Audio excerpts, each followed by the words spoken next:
Hey everyone, this is the Flaming Tenonto, and after a long time, I figured it out. I figured out how to record the aisle. So now, maybe weekly, I don't know, you'll be seeing the aisle content on my channel, on the Flaming Tenonto, and I'm glad I can say I'm back now. So, now that that's out of the way, time for some fights. Now the thing with these first three fights is, well, it's not a Tenonto. Why isn't it a Tenonto? That's mainly because I found Serato quite fun for a while. I mean, it's good to fight with, it's fun, but that's besides the point. Now time for the fight. I'll show you the raw footage first, and then I'll analyze it. So here we go.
Now, this fight wasn't special. It was kind of average for two Seratos.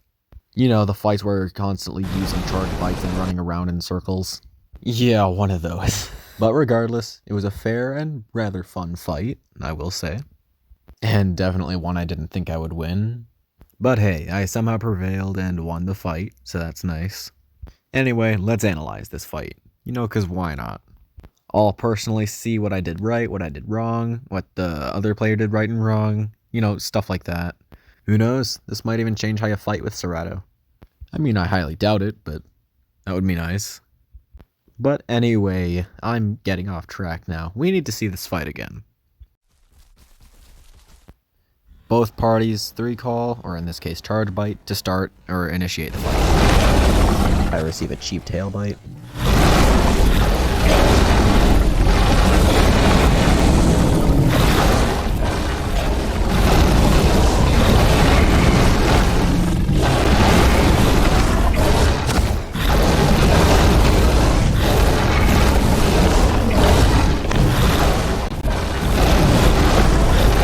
I'm able to return the favor seconds after.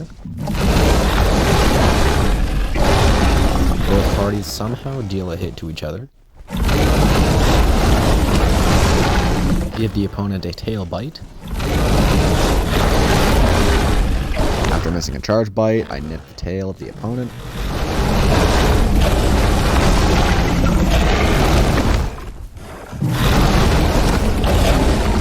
Both parties hit each other again somehow. Now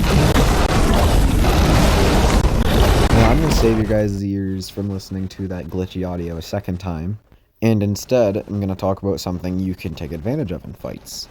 Patterns. Now, straight from Oxford Languages, a pattern is a form of sequence discernible in certain actions or situations. Or in this case, something that's repeated over and over, like the movement of these two Seratos. With a lot of fights, the Seratos are just running around in circles, using their charge bite, trying to bite the tail of the opponent. And I saw this pattern real quick. Might not have looked like it, but when I did notice, I was trying to cut him off at every point I could. I think it only worked once or twice, but still I tried, and that's what counts really. So I tried to break the pattern by running in a straight line, and seeing him follow me, I pivoted and bit him. And then that was it. Maybe it wasn't the easiest fight, but I still won somehow.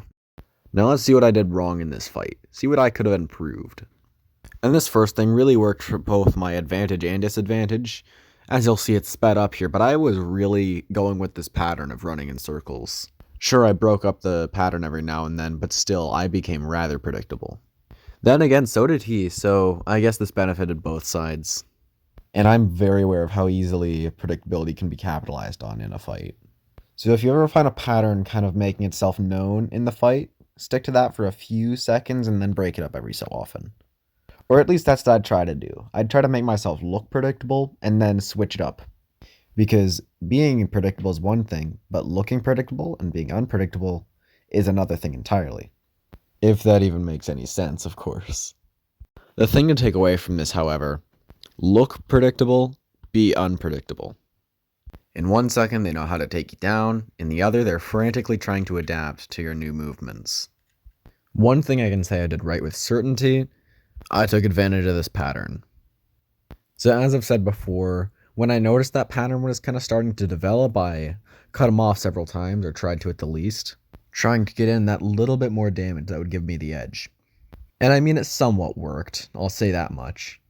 But usually what I strive to do in a fight is I see if they're using some sort of pattern or single method they're using to try and get damage on me, and use that to my advantage to get more damage on them. And because why not, I'll show you guys a second fight. It wasn't the fairest fight, I'll say that much. I didn't even anticipate two opponents would fight me, but I don't care really. I lost, I would have lost anyway. But that doesn't mean I can't tell you what I did right and wrong.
Again, not the fairest fight, but I still accepted it, because why not, right?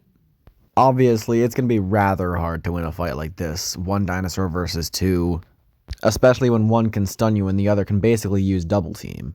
But anyway, here's what I did right and wrong in that fight. Through most of this fight, I tried focusing on the Dilo, because it was obviously the smaller and more fragile one. Getting that guy out of the picture as early into the fight as possible would have been a huge advantage for me. Obviously meaning the third stage Venom couldn't shroud the Dilo and the Tenno at the same time, and it would have completely taken the hallucinations out of the picture. Targeting the Dilo also meant staying away from the Tenonto, which also means I'm not frequently getting stunned by the tail slam or the kick of the Tenonto. Though what I did here was kinda dumb. I ran straight into the tail slam of the Tenonto, and especially in a fight like this, that's the last thing you want. Mainly because one of your attackers has super fast bite speed, and the other can deal immense damage.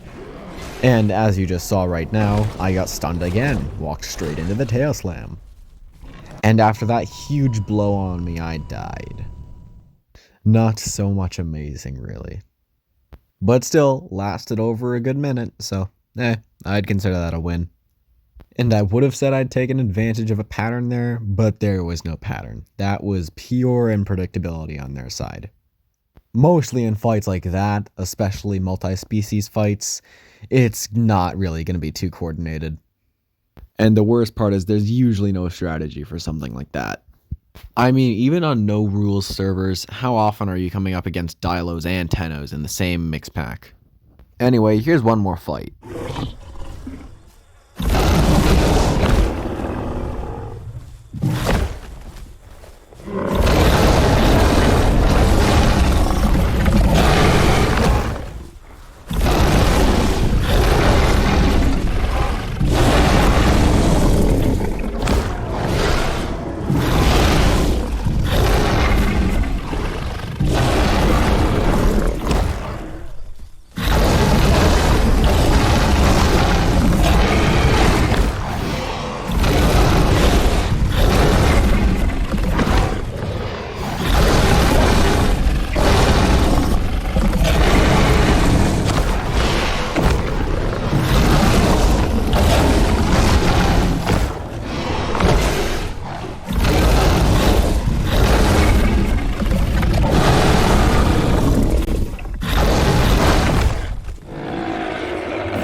was a rather quick fight, I'll say that. I mean, it's the shortest of these 3 I've shown you so far.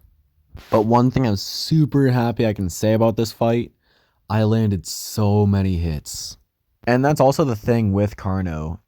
Mainly when Carno is drifting or using an alt attack, you can afford to take a few seconds and line up your bite.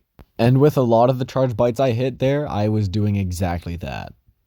I'd wait for it to drift or use an alt attack, and then I'd get in a bite or two there. In a way, this strategy can also be applied to something like a Serato. Sometimes with Seratos, you can take advantage of drift to get in a bite or two, but mainly their alt attack. This can be heavily taken advantage of. Hence why you never saw me use a single alt attack in those 3 fights. And you know what? I think that's pretty much it for now. So just a little thing before I sign out here. So usually when I play the Isle, I play on official servers, and I mainly frequent the North America servers, because they're usually always full, so it's perfect. But if I'm not on official servers, I'm on the Norden server. So Norden's basically just a free admin server that I use mainly for PvP and training. And those 3 clips you just saw are also from the Norden server. Sure, it can be a bit chaotic in the hotspots, but still a good server overall. And personally, one I'd recommend. And with that said, I'll see you soon.